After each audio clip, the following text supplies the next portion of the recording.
হে everyone, good morning. কেমন আছো তোমরা সবাই? আমি আর ম্যাগি তো মোটামুটি আছি, মানে একই রকম। আর আশা করব তোমরাও সবাই খুব ভালো আছো। আজকে হচ্ছে টিউসডে আর এখন বাজে 9টা। আজকে অনেকটাই বেলা করে তোমাদের সামনে এলাম। সকাল থেকে একটু নিজের পার্সোনাল টুকটাক কাজ করছিলাম, তো তাই জন্য আর আসবো আসবো করে না কিছুতেই আর আশা হয়ে উঠছিল না। এখন একদম পোস্তে গিয়ে তোমাদের সামনে এলাম। তো রান্নাঘর থেকেই ব্লগটাকে স্টার্ট করছি। ওই যে সমানে তাকে খেতে দিয়ে যাচ্ছি, জানলাটা একটু খুলে রেখেছি, তার ভেতর থেকে মুখ বাড়িয়ে ওই জায়গাটায় যেটুকু পড়ে টড়ে চাল সেটুকুলো খাচ্ছে। আর এখানে দেখো ডিম বসিয়েছি, কুকারও বসিয়ে দিয়েছি মাংসর, আর আমাদের ভাত। তো এই আর আজকের মেনু তো তোমরা কালকেই শুনেছো, পাঁপড়ের তরকারি। সেটা গতকাল করার কথা ছিল, কিন্তু সেই বন্ধুর পাল্লায় পড়ে লুচি করেছিলাম, তো সেসব লুচি খাওয়া হয়ে গেছে। এখন পাঁপড়ের তরকারি করব, উচ্ছে সেদ্ধ করেছি, আর একটা মাছ ভাজা করব, ব্যাস। আর এই তো ডিম সেদ্ধ আছে, হয়ে যাবে অনেক অনেক আমার জন্যে। আর বাইরের ওয়েদার ভীষণ ভালো, পুরো সানি। আর ম্যাগি তো অবশ্যই ফিরে এসছে, এখন বেলা 9টা বাজে। বলো, ম্যাগিকে পরে দেখাচ্ছি। ও সেই সোফা আর ডিভানের পাশে যে জায়গাটা তার মধ্যে আছে, তো পরে যাচ্ছি। এখন একটু এদিককার কাজ সারি। প্রচন্ড গরম হচ্ছে, কি বলবো আর বলো। মানে রোদ যেরকম তেমনি গরম। অবশ্য বৃষ্টি হলেও গরম হয়, সেদিকে তো কোনো কমতি হয় না। আর আজকে তোমাদের ভাবছি একটা গল্প পড়ে শোনাবো। তো এই আর কি, চলো চটপট আগে পাঁপড়ের তরকারিটা করে নি। আজকে আবার ব্যাক টু পুরনো কড়াতেই রান্না করছি। পুরনোকেও তো সব সময় বাতিল করা যায় না, তাই না? করা উচিত না। সেও তো সার্ভিস দিচ্ছিল ভালোই, তাই আজকে ভাবলাম একেই ব্যবহার করি।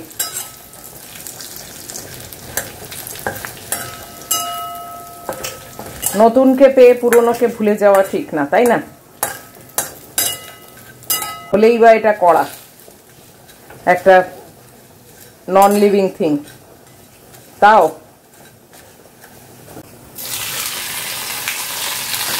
এই পাঁপড়ের তরকারিটা যে কি ভালো লাগে না ভাত দিয়ে খেতে।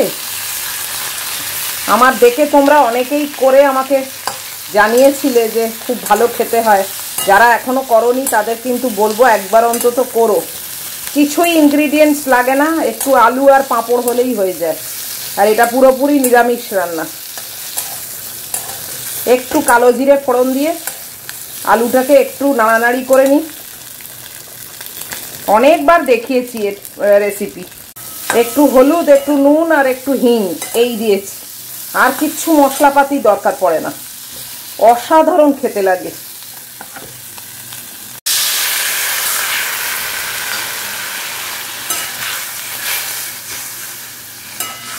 আলুগুলো সেদ্ধই আছে, তাও একটুখানি জল দিলাম, একটু সামান্য গ্রেভি করব। পাঁপড়গুলো দিয়ে দিলাম, পাঁপড়েতেই অর্ধেক জল টেনে নেবে, তারপরেও একটু গ্রেভি মতো থাকবে সামান্য। আর কিচ্ছু দরকার হয় না জানো, মানে আমার তো পুরো ভাতই এতে উঠে যায়। যদিও ভাত খাই এক দু মুঠো, তাও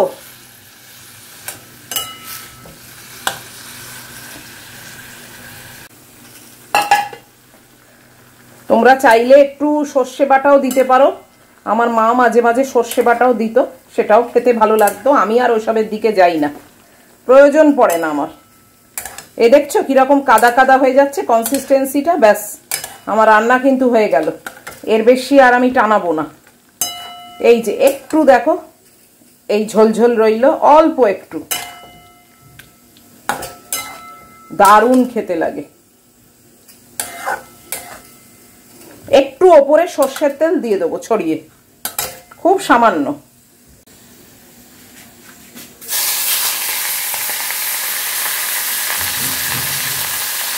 এটাই আমার শেষ রান্না আজকে সকালের মতো। এই যে আমার ছোট মেয়েকেও তোমায় দেখিয়ে দিই তোমাদের। আজকে তো দেখানো হয়নি, আজ আমি অনেক লেটে ব্লগ স্টার্ট করেছি। কাল থেকে গাজর দিয়েছি জানো, এই দেখো সেন্টার টেবিলে পড়ে আছে, দেখেছো? ওর কখন মর্জি হবে উনি খাবেন। মেয়েকে দেখিয়ে দিলাম, এবার দেখাবো বাইরেটা। আকাশটা যা দারুণ দেখতে লাগছে না, মনে হচ্ছে এরকম ভাবে মানে মেঘটাকে ধরি। এই দেখো কি দারুণ লাগে না এই মেঘগুলো, মনে হয় না পুরো তুলো ধরি, আমার তো মনে হয়।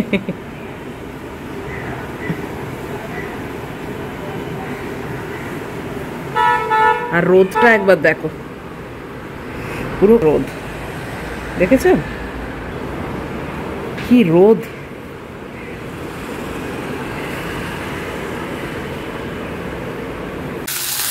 চলে এসেছি রান্নাঘরে, মাছটা আবার পুড়ে যাবে। বাস মাছ ভাজা হয়ে গেল, এখানে উচ্ছে সেদ্ধ আছে, আর এখানে পাঁপড়ের তরকারি। আর কি লাগবে বলো? এই তিনটেই আমার জন্য যথেষ্ট। আর একটা ডিম সেদ্ধ, এই তো ডিম সেদ্ধ আছে, ডিমটাকে ছাড়াবো বাস। গরমে পুরো পচতে যাচ্ছি, বাপরে বাপ।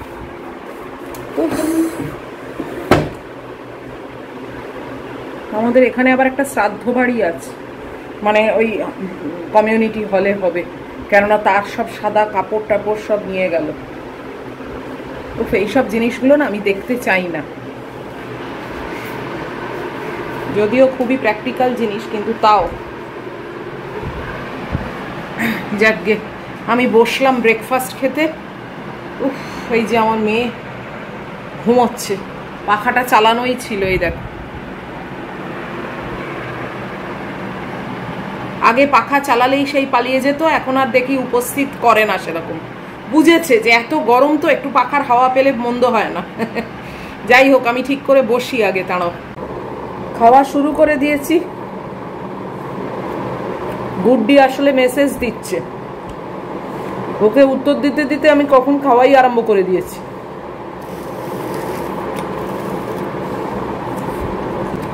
আজকে একটা আর্টিকেল পড়বো, অনেক দিন পড়া হয়নি। 10:30 বাজে, আর আমি চান টান করে ম্যাগুকে খেতেও দিয়ে দিয়েছি। কিন্তু ওই দেখো মহিলার অবস্থা দেখো, যেই দেখেছে আমি খাবার দিয়ে দিয়েছি চট করে উঠে পড়লো সোফায়, অ্যাজ ইফ আমি সোফা থেকে ওকে আর নামাতে পারবো না। উফ, আজকাল মানে এত গরমের তাপ না, মানে চান করে বেরোলেই গরম লাগে। উফ, সামনের বাড়িতে আবার আরবানের লোককে ডেকেছে, সব পরিষ্কার ঝরিষ্কার করবা। কি জানি, আমার তো মানে মনে হয় যে নিজে পরিষ্কার করাটা অনেক স্যাটিসফ্যাকশন বেশি তাতে।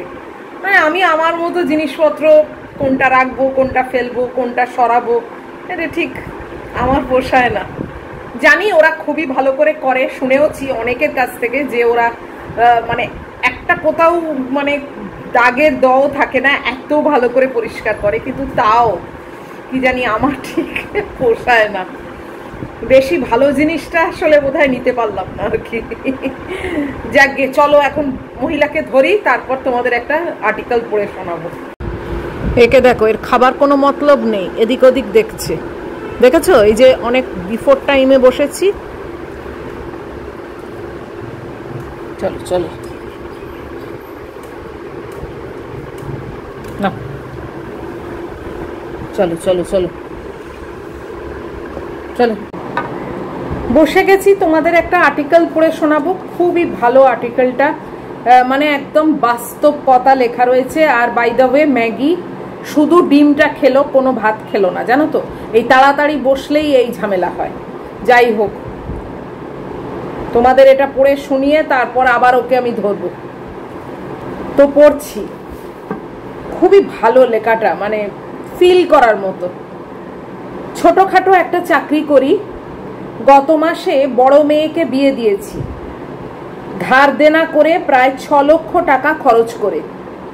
একটু আগে মেয়ের ফোন, বাবা কেমন আছো? হ্যাঁ মা ভালো, তুই ভালো আছিস তো? আছি বাবা ভালো। এইভাবে বলছিস কেন?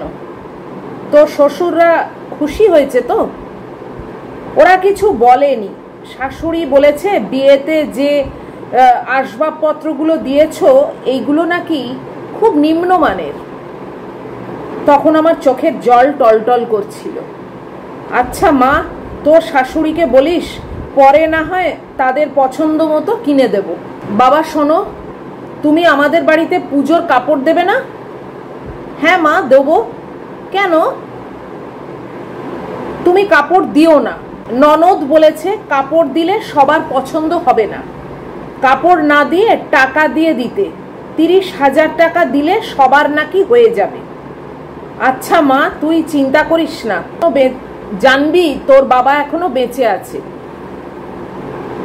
আমার বুঝতে দেরি হলো না, এতক্ষণে মেয়ের চোখে অনেক জল গড়িয়ে পড়েছে। আচ্ছা বাবা, এখন রাখি। আচ্ছা মা, ভালো থাকিস। রাতে ছোট ছেলে বাড়ি ফিরে আমাকে বলছে, বাবা তুমি আছো? হ্যাঁ আছি, কিছু বলবি? হ্যাঁ, আমার একটা ল্যাপটপ কিনতে হবে, আমার টিউশনির কিছু টাকা আছে, তুমি 50,000 দিলেই হয়ে যাবে। আচ্ছা দেখছি বাবা, খেয়ে ঘুমিয়ে পড়। না বাবা, লেট হলে এক্সাম দিতে পারবো না। এইখানেই শেষ নয়, নিজের বাড়িতে পুজোর জামা কাপড় কিনতে আরো 15 থেকে 20,000 টাকা লাগবে। আরো রয়েছে মেয়ের বাড়িতে দেওয়ার বিভিন্ন সময়ে বিভিন্ন আয়োজন। এই সব চিন্তা করতে করতে না খেয়েই শুয়ে পড়েছি। অনিতার মা অনেক কিছু জিজ্ঞাসা করেছিল, কিছু না বলে শুয়ে পড়েছি। মাথায় একটা বিষয় কাজ করছে, টাকা টাকা টাকা আর মেয়ের সুখ। এইভাবে রাত 12টা, হঠাৎ করেই বুকের ব্যথাটা বেড়ে গেল। ধীরে ধীরে আমি দুর্বল হয়ে যাচ্ছি, আমার হাত পাগুলো অকেজো হয়ে আসছে। আমার সারা জীবনের অনেক স্বপ্ন অসমাপ্তই রয়ে গেল। সেই চিন্তাগুলো এখনো আমার পিছু ছাড়ছে না। পরদিন সকালবেলা সবাই কান্নাকাটি করছে। আমার ছোট মেয়ে আর আমার স্ত্রী সবচেয়ে বেশি কাঁদছে। শুনলাম বড় মেয়ে আমার অসুস্থতার খবর পেয়ে ইতি এর মধ্যেই এসে গেছে। সবার দিকে চেয়ে থাকলাম, অনেক কিছু বলতে চাইছি কিন্তু কিছুই বলার আর ক্ষমতা নেই, কিছু বলতে পারছি না। ঠিক 2 মিনিট পর আর কিচ্ছু জানি না, সব শেষ। এইভাবে হারিয়ে যাচ্ছে অনেক বাবা, আর বাবার স্নেহ থেকে বঞ্চিত হচ্ছে শত শত ছেলে মেয়ে। হয়তো অনেকে এখনো জানে না তাদের বাবার মৃত্যুর রহস্যটা। এইভাবে প্রতিনিয়ত আমরা হারাচ্ছি আমাদের প্রিয় বাবাদের। কি ভালো আর্টিকেলটা বলতো, এটা প্রচন্ড বাস্তব একটা আর্টিকেল আমার মনে হয়েছে। এই যে শ্বশুর বাড়ির থেকে একটা ডিমান্ড করা, এই জিনিসটাকে না বন্ধ করে দেওয়া উচিত। এবং এই জিনিসটা আমার মনে হয় বন্ধ করতে পারে মেয়েরা নিজে। এই যে শাশুড়ি এই মেয়েটিকে বলেছে আসবাবপত্রগুলো আমাদের মনোমতো হয়নি, নিম্নমানের। ননদ বলেছে 30,000 টাকা দিতে, তাতে আমাদের শপিং হবে। সঙ্গে সঙ্গে না মেয়েটাকে ওইখানে এই জিনিসটাকে বন্ধ করে দেওয়া উচিত। মেয়েরা যদি এই ইনিশিয়েটিভটা না নেয় তাহলে কিন্তু এই জিনিস চলতেই থাকবে, এবং তার জন্য প্রত্যেকটা মেয়েকে স্বনির্ভর হতে হবে। এইটা হচ্ছে সর্ব আগে দরকার। এখনকার মায়েরা জানি অনেকেই এই জিনিসটা চেষ্টা করছে যে যাতে তাদের মেয়েরা স্বনির্ভর হয় এবং মাথা তুলে দাঁড়ায় এবং তারা নিজেরা ইনকাম করে, নিজেদের পায়ের ওপর জোর দিয়ে তারা দাঁড়াতে পারে। আবার অনেক মা এখনো আছে যারা এসব দিকে ধ্যান না দিয়ে চেষ্টা করছে মেয়ের বিয়ে দিয়ে দিতে। এটা কিন্তু ভীষণ ভুল। শ্বশুরবাড়ির কবলে একটা মেয়ে কেন পড়বে এবং তার জন্যে তার বাবা মাকে এরকম ভাবে প্রাণ হারাতে হবে কেন? তাদের তো কোনো রাইট নেই। আর নিম্নমানের যে আসবাবপত্র বলেছে, তাদের যদি উঁচু মানের কেনার দরকার হয় তারা নিজেরা কিনুক, দরকার তাদের। মেয়ের বাড়ির থেকে দেওয়ার তো দরকার নেই, কথাও নয়। তাও মেয়ের বাবা যেটুকু দিয়েছে সেটুকু মানে অ্যাজ আ গিফট, অ্যাবসলিউটলি কিছুই দেওয়ার কথা না। কেননা তারা তাদের নিজেদের মেয়েকে দিয়ে দিচ্ছে, এর থেকে বড় জিনিস আর কিছু হয় না। এরপরেও তারা শ্বশুরবাড়ির লোকেরা কি করে অন্য কিছু ডিমান্ড করে? তারা তো একটা বাবা মার রক্তের ডেলাটাকে নিয়ে নিচ্ছে, তারপরেও তাদের চাহিদা মেটে না। এই জিনিসটা আমি বলবো প্রত্যেকটা মেয়ের উচিত সোচ্চার হওয়া, এবং প্রত্যেকটা মেয়ের এই জিনিসটাকে বন্ধ করে দেওয়া উচিত। আর কেউ এটা বন্ধ করতে পারবে না। এটা বন্ধ করা উচিত প্রত্যেকটা মেয়ের। তাদের এই ডিপেন্ডেন্সি ব্যাপারটাকে বন্ধ করা উচিত, তাদের এই মানে পরনির্ভরতা, এই সব জিনিসগুলোকে বন্ধ করা উচিত। তাহলেই জব্দ হবে ছেলের বাড়ির লোকেরা, তাহলেই জব্দ হবে তারা। তাদের এই ডিমান্ড ব্যাপারটাকে একেবারে কেটে বাদ দিয়ে দিতে হয়। চাইছেই বা কোন আক্কেলে? সত্যি এই মানে আর্টিকেলটা পড়ে আমার এতটা খারাপ লাগলো যে কত বাবাদের এই একটা যে চিন্তা, অন্যকে স্যাটিসফাই করবার যে একটা চিন্তা, এই চিন্তায় দেখো অকালে তাদের প্রাণগুলো দিয়ে দিতে হচ্ছে। কোনো মানে হয় না তো, না? যাই হোক, তোমরা অবশ্যই জানিও তোমাদের কেমন লাগলো, এবং আমি যে কথাগুলো বললাম সেগুলো তোমরা সাপোর্ট করো কিনা। জানি অনেকেই হয়তো আবার বলবে, যেরকম আগে একটা কি ইনসিডেন্টের কথা বলেছিলাম, তাতে একজন আমাকে কমেন্ট করেছিল যে তোমার নিজের ব্যাপারটাই উগরে বেরিয়ে আসে। অ্যাবসলিউটলি না, অ্যাবসলিউটলি না। আমি কিন্তু এই ঘটনার পরিপ্রেক্ষিতে কথাগুলো বললাম। তো যাই হোক, আজকে ভিডিওটাকে এই ছোটই রাখছি। এত অবধিও যদি তোমাদের ভালো লাগে, এবং অবশ্যই জানাবে এই আর্টিকেলটা তোমাদের কেমন লাগলো। যদি এত অবধিও ভালো লাগে তাহলে প্লিজ একটা লাইক, শেয়ার, কমেন্ট আর সাবস্ক্রাইব করে দিও। দেখা হচ্ছে আবার পরের ভিডিওতে। টিল দেন তোমরা খুব সাবধানে থাকবে, ভালো থাকবে। Love you all.